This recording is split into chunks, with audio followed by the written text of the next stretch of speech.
AI is not going to replace you, but a recruiter using AI, they will replace you. I hope you're doing well. I noticed that you work at IBM. Wow, what a great company to work at. How many times can that message be generated to the same candidate who works at IBM, right? The moral of the story, though, with any of these tools is that we have to use AI tools wisely. We have to keep our eyes open, and just maybe, you got to keep a life vest handy, metaphorically speaking. One of the reasons that I do the work that I do at McAfee, and that the hundreds of people who work for our teams do, is that we want to make sure the internet is a safe place, right? You can show your business leaders that you are a talent advisor to them and to the candidate. So go the distance, man. Go the distance. Awesome. I think that's a wonderful I'm getting point. hungry. I'm getting hungry. I'm sorry.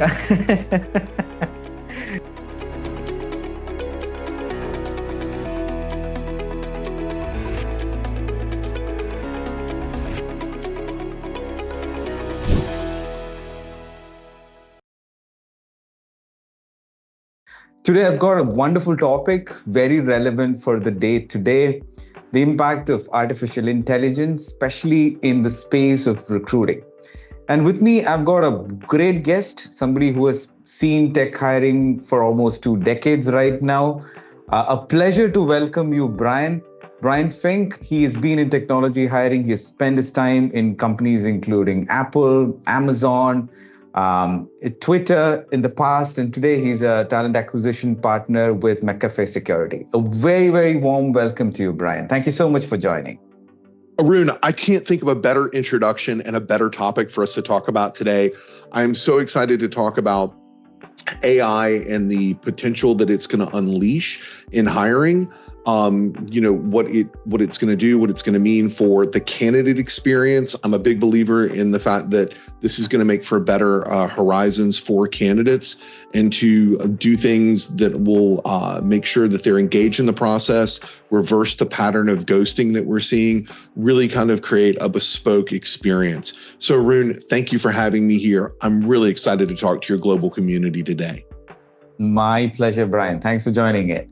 All right, so today, what we will kind of cover in the next 20 minutes or so, we will try and look at how are organizations looking at leveraging AI in recruiting.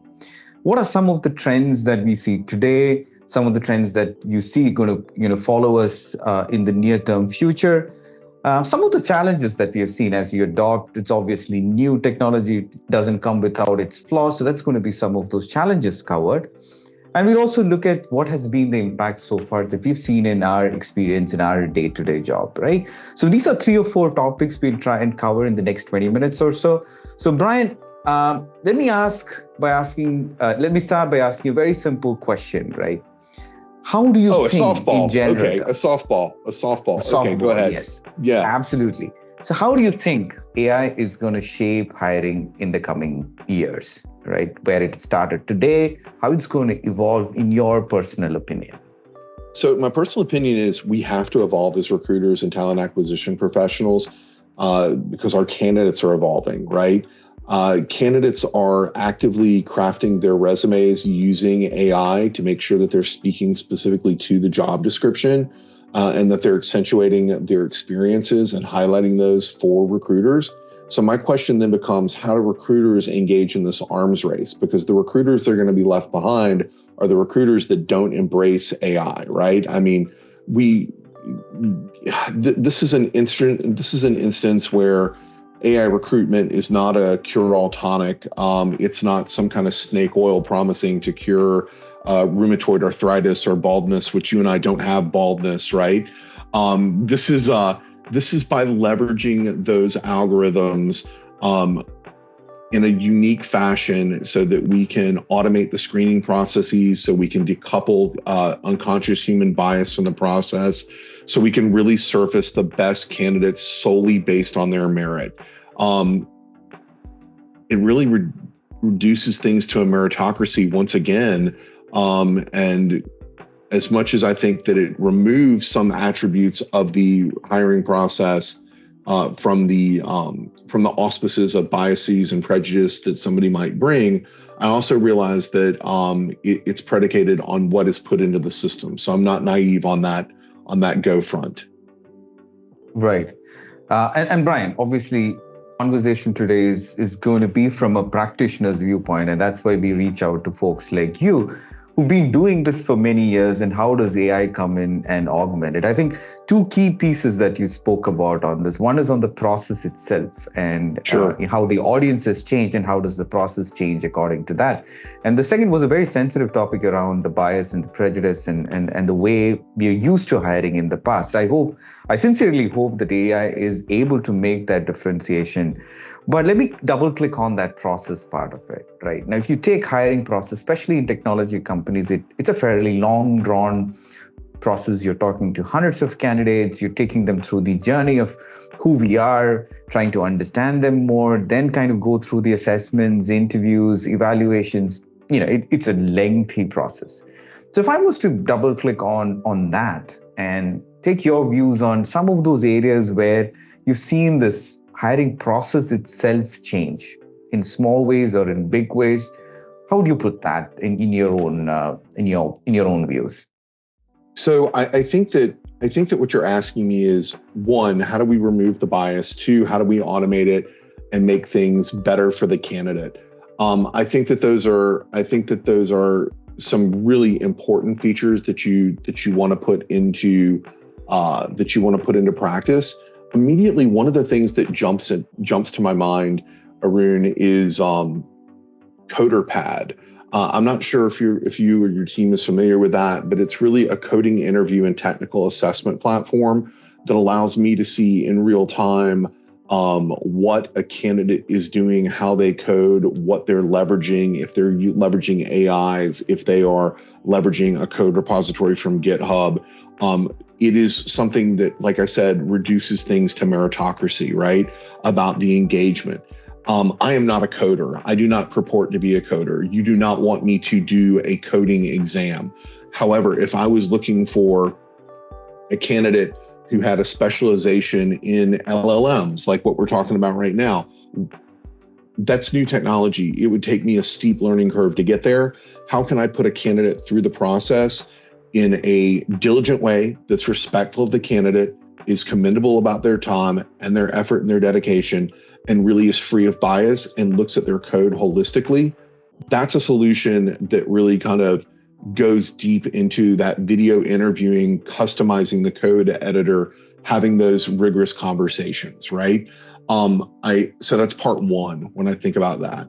Part two is that I think that historical data from hiring shows a preference from candidates from particular zip codes or alma maters, or even those individuals, a bias against them because of their naming or their naming conventions, right? An AI might unwillingly perpetuate these biases, but like I was having a conversation with the team at Mojo Hire the other day about how it removes that identifiable information from a resume so that I can look at a candidate and get beyond that poker bluff, if you will. So the result in this instance is, rather than bluff and say that diversity is important to an organization, we can really look at those candidates in a more effective way.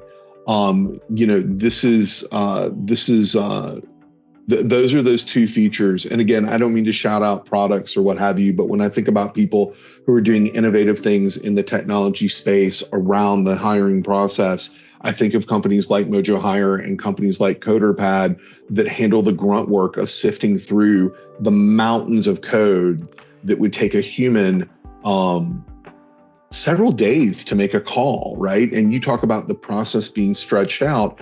This condenses the process and makes sure that candidates are treated fairly. To me, it's not like, it's like using GPS navigation, right? Like we all have that. We have it on our watches, we have it on our phones, we have it in our cars. It's brilliant for guiding you through an unfamiliar terrain. Like the example that I just gave about me being able to read code. But often it instructs you every now and then to go through a lake or a precarious part of town. The moral of the story, though, with any of these tools is that we have to use AI tools wisely. We have to keep our eyes open, and just maybe, we got to keep a life vest handy, metaphorically speaking, because in the end, blending this type of AI precision with human intuition might be the recipe for hiring success. But we also want to make sure that nobody's slipping anything into the process. Right. Wonderful points, actually. In fact, I was nodding my head in between, Brian, because I saw like 3 key points that came out of that. And one of them is very close to my heart because that's what we do. Now, I think if you really broadly look at it, you've nailed 2 aspects in a very, very constructive way in terms of using tools. For example, you said, we want to take off bias and we want to look at it from the capability of a candidate who's, let's say, a developer who's trying to develop software. So we look at it purely from their ability to do it and do it in the most cleanest way so that it is a referenceable position that we have from hiring that candidate. Second, I think attribute that comes automatically out of it is the efficiency part that you spoke about. Now, it is humanly impossible to go through CVs at that level of depth. As you said, no, like 1,000 days, CVs, I've got books that I want to read. Like I just got The Algebra of Wealth by Scott Galloway. I want to read this book. I don't want to read 1,000 resumes, right? Like this is a 200-page book. I don't want to spend 3 days going through 1,000 resumes. Arun, absolutely right. Absolutely right. Right. And the second thing that you spoke about in terms of the historic data, the second aspect rather, efficiency and, how do you, brilliant. Now, why I said the point that's very close to our heart is we use a lot of AI algorithms to kind of look at hireability of a candidate from a historic hiring pattern perspective. There are these inherent biases that you can't just take off, be it universities, be it kind of talent, the current employers who are employing this talent. This is significant data that we really leaders are now looking at constructively to kind of see whether they're doing the right thing or not. So I think, especially in tech hiring that you represent, Brian, for many years now, I think these are important factors, especially when it is very skill-based hiring. You really need to have the skill of the person identified before doing. Great point on that. Now, as you look at performance and effectiveness, and we also looked at bias as an area that comes in, right? But if you were to generalize this, Brian, and look at it as trends, right? Where do you think AI would look at being more being able to help recruiters in their journey, right? You have pockets. You said assessment of a candidate is one area we're going to see a lot more of AI. We had assessment tools in the past. For the last 20 years, 25 years, we've been having that. But we see a lot more capability, a lot more ability from a recruiter standpoint, if I was to put it, to assess a candidate unbiased, get a realistic view. So what are some of those trends that you see as a practitioner, as a person who's sitting as a recruiter day and looking at CVs, those areas, trends that you see evolving? So let's build with simple building blocks, right? Let's not try to, pull all the Legos out and build a castle all at once. Let's build a small house, right? So when you're building when you're kind of putting these Legos together, when you're curating those different pieces, when you're curating what you're building, I think that recruiters should start with simple tools, right? And look at the tasks that they can automate. So for instance, there are 2 tools that I use. One is Calendly. I use it for scheduling my interviews with candidates. A candidate responds back to me and says they're interested in an opportunity. I have a rule set up inside of Outlook that says, that's great. Here's a link to my calendar. And it goes ahead and it automatically sends them the link, right? Those are 2 simple things that we can do. Set up a rule in Outlook, and 2, set up a Calendly link. And you can do both of those things at scale for free today, okay? Number 2, I use a text expander called Get Magical, GetMagical.com. And Get Magical, what it does is it allows me to be in multiple places and have all my templates float with me, whether I'm sourcing on Facebook. Yes, I recruit on Facebook, or on LinkedIn. Of course, we go to LinkedIn, right? Which is also leveraging a lot of artificial technology and artificial intelligence to drive those career pathing and engagement of candidates. or inside of Google Docs so that I can use that information, and so that I can, instead of copying and pasting the whole time, I just hit // and then one word, and it populates that template with the candidate's name. It gives that personalization at scale. It gives people the warm fuzzies. It's able to use some historical data. Now, about historical data, we've already talked about this, is that historical data may have historical biases, right? Like we talked about the food chain or the Lang chain. Here I am throwing out AI terms. We know what I'm recruiting for today. I'm looking for you Lang chain developers. Come to Brian. But the reality of it is that when we're looking at that career pathing, AI may have some significant tooling that would be responsible for resurfacing those candidates, much like what LinkedIn is doing today. And I point to LinkedIn because, we talk about biases and their different laws and California Protection Act and GDPR, that make sure that the final product, though, even though it's served to a human being, that a human being is the one that's making that decision, right? You're using AI for those simple lifts and some of the heavy sifting through resumes, ensuring those qualifications are met, but we let humans take over. It's like, the example I gave about making, about cooking in the kitchen, right? Is that let humans take over for the taste test, right? Let them sample. So real quick, before Arun and I got on the call, I was talking to him about my love for vindaloo. Yes, I like it spicy. So what I'd say is a machine cannot tell me what spicy vindaloo is, but it can tell me all the ingredients that go into spicy vindaloo.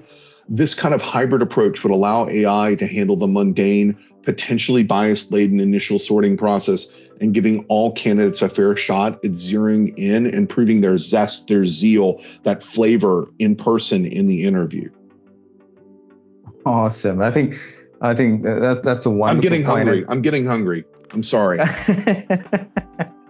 Yeah, and maybe the time that we are recording this, you justified to be hungry, Brian. So I think I'm with you on that. But an interesting point that you spoke about, right? Let me kind of take that a little further. You spoke about some of the tools as well earlier. When we're talking about trends and where things are going, right?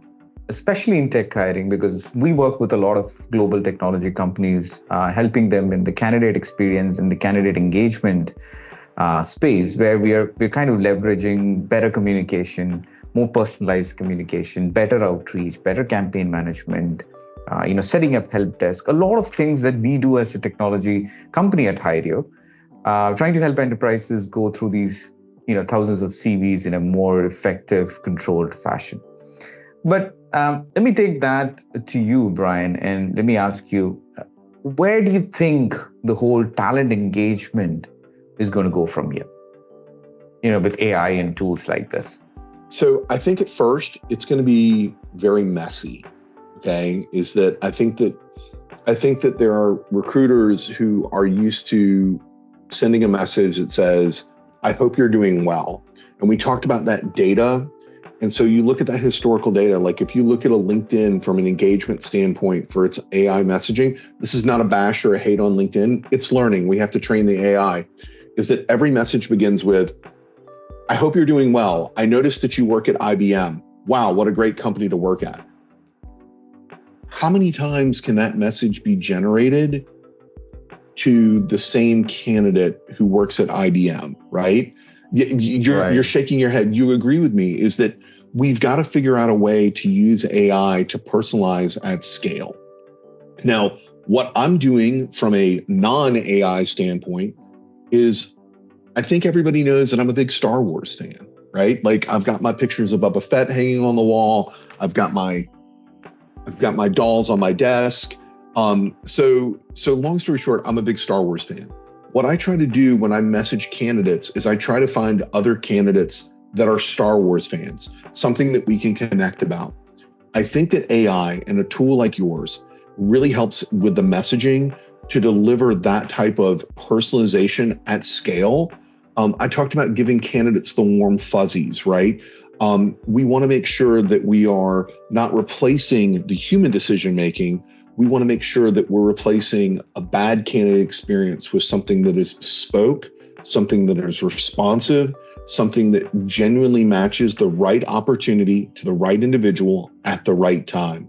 And if we can do that, we really can move Right. we can move mountains. I was trying to think of a food analogy because I've been talking about food, but nonetheless I didn't. But done right, it is the right recipe. It's the right concoction that makes sure that every candidate that is interested, educated, and qualified is invited to the table and that they have a fair seat at the table. Is that fair? Absolutely, Brian. And I'm going to kind of speak about something that you said. You said at the right time. Yeah. And I think technology, personalization is definitely one part of it. As somebody who comes from a tech background, I can understand where you're coming from, where as a recruiter, you want your candidates to be engaged, of course, in a personalized way, but the timing matters. When the candidate is looking for information, when they need help, when they need support, that's when the human intervention should really kick in. And I think this is the convergence, at least from where I come from, Brian, that technology can do so many things for you. But the best part of it is, as long as it can be taken as a way to augment a human who's doing the actual recruiting, it'll do wonders. This technology is talking to 100 candidates that you're managing, but it tells you, Brian, at this point, your candidate, Sunny, needs some help from you. And then you come in. And that's really changing the experience and the wow factor really out there, right? Yeah, I agree with you wholeheartedly. And I think that you touched on two things, is that recruiters today, there are fewer recruiters today, and they are managing a rec load that is equal to or greater than during the Great Resignation, right? And so as that's occurring, we've got to make candidates feel special. Going back to the example I made about Legos, right? About building little incremental pieces. William Tincup wrote a great article for Recruiting Daily about 2 years ago about creating micro moments for candidates. Your tool, and this is not to get pitchy, but like what you guys do is making specific instances where you know who needs attention, when they need attention, how they need attention, and the language that they want to be spoken to in, right? Whether it's a supportive tone, whether it's a uplifting tone, whether it's a congratulatory tone, right? So I think that what you're doing is really complementing the efforts of those recruiters that are working with, like you said, 100 candidates at the front of the funnel. How do we bring that down to the top 3? That's 97 people that we have to say no to. How do we make sure that they're fully engaged with our brand, with our employee value proposition, with the opportunity, and that they're ready to activate should we decide that we want to call them back and make another go of it? How does that work? AI, that's the answer. Absolutely.